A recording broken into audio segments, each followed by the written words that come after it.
हमने ऑब्जर्व किया है लोग सिर्फ सिम्टम को ट्रीट कर रहे हैं, जड़ तक जा ही नहीं रहे हैं, एज इन प्रॉब्लम को ढूंढ ही नहीं रहे हैं। फॉर एग्जाम्पल आपको फीवर हो रहा है, फीवर अगर कंटिन्यूसली हो रहा है और आप दवाई ले रहे हो फीवर ख़त्म करने के लिए, लेकिन क्या आपने ढूंढा वो फीवर आ क्यों रहा है, कौन से थॉट्स की वजह से आ रहा है या एलर्जी की वजह से आ रहा है, क्या उसका जड़ है, वहाँ तक कभी आप पहुँचे हो?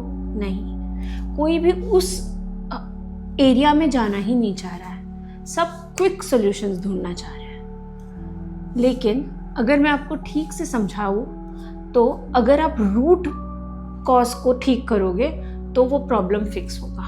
अब एक दूसरा एग्जाम्पल करके लीजिए, जैसे आपको कोई काम करना है और आप उसको पुश करते जा रहे हो, आगे ढकेलते जा रहे हो, जनरली उसको प्रोक्रास्टिनेशन बोलते हैं। लेकिन ये आप आगे क्यों लेके जा रहे हो काम को? आपको लग रहा है मेरे पास टाइम नहीं है, आपको लग रहा है मैं ठीक से इस टॉपिक में जानता नहीं हूँ, फिर आपको लग रहा है थोड़ी देर बाद ही करता हूँ, अभी मेरे पास उतना कंटेंट नहीं है, कुछ भी आप सिर्फ रीजंस लेके आ रहे हो उसको कैसे आगे लेके जाए। लेकिन क्या आप कभी उसके जड़ तक गए हो? ये सब सिम्टम्स थे, आप सिर्फ बहाने ढूंढ रहे हो उसको कैसे आगे लेके जाए। इसके जड़ तक अगर आप जाओगे, कोई भी काम को आप शुरू ही क्यों नहीं कर रहे हो? क्योंकि आपको पता ही नहीं आपको ये क्यों करना है, आपको उसका मेन मोटिव ही नहीं पता है, इसीलिए आप उस काम को आगे लेके जा रहे हो। जैसे ही आप 2 मिनट बैठोगे और आप खुद को पूछोगे कि ये काम मुझे क्यों करना है, वो क्यों आप पूछते जाओगे तो आपको आपके आंसर्स मिलते जाएंगे, और जैसे ही आपको आंसर्स मिलते जाएंगे आप खुद ही बैठोगे और वो काम आपका शुरू हो जाएगा। और एक बता सकते हैं, 2 मिनट रूल अप्लाई कर देना।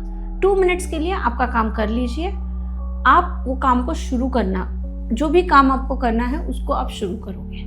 So a second hack that I can give you is, I'll give you an example and explain you the hack. Like एक फादर आके बोलते हैं मुझे वज़न कम करना है। अब वज़न कम करना ठीक है, हर एक को वज़न कम करना है, क्यों करना है? अरे नहीं मुझे फिट होना है। नहीं, ये तुम्हारा वाई नहीं हो सकता है।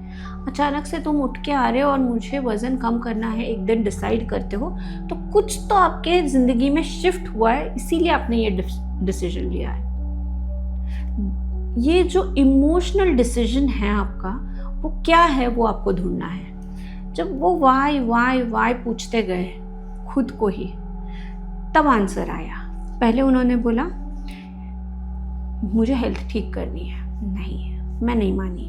फिर उन्होंने बोला कि नहीं मुझे लग रहा है फिट दिखना है, मेरा पेट बहुत छूट गया है, मैं काम नहीं कर पा रहा हूँ, नहीं। फिर 5th रीज़न आया कि नहीं अभी मुझे रियलाइज़ हो रहा है मैं एक सर्टेन एज का हो गया हूँ और अभी मुझे एक बच्चा हुआ है जिसके साथ मैं खेल नहीं पा रहा हूँ, मेरा वज़न इतना ज़्यादा बढ़ गया है कि मुझे उठने में बैठने में तकलीफ़ हो रही है, मेरी पीठ में दर्द हो रहा है, और उसको खेलते हुए देख के मुझे ये मन करता है कि इसके ये दिन चले गए तो मैं उसके साथ कब खेलूँगा।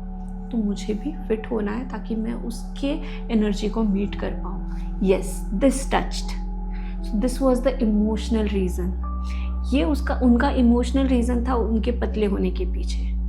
तो जो भी काम आपको करना है उसके पीछे का इमोशनल रीज़न ढूंढो। जैसे ही आपको वो इमोशनल रीज़न ढूंढोगे आप वो काम को कभी भी प्रोक्रास्टिनेट नहीं करोगे या फिर आगे नहीं लेके जाओगे, वो काम आप ज़रूर करोगे। ये चीज़ को आप करना, आपके इमोशनल रीज़न को ढूंढना, और फिर आपको जो भी टास्क करना है वो करना शुरू करना ज़रूर होगा। ऐसे वीडियोस को और देखने के लिए लाइक कीजिए, सब्सक्राइब कीजिए और शेयर ज़रूर कीजिए उन लोगों के लिए जिनको आपको लगता है वो अपने काम को बहुत ज़्यादा टालते हैं।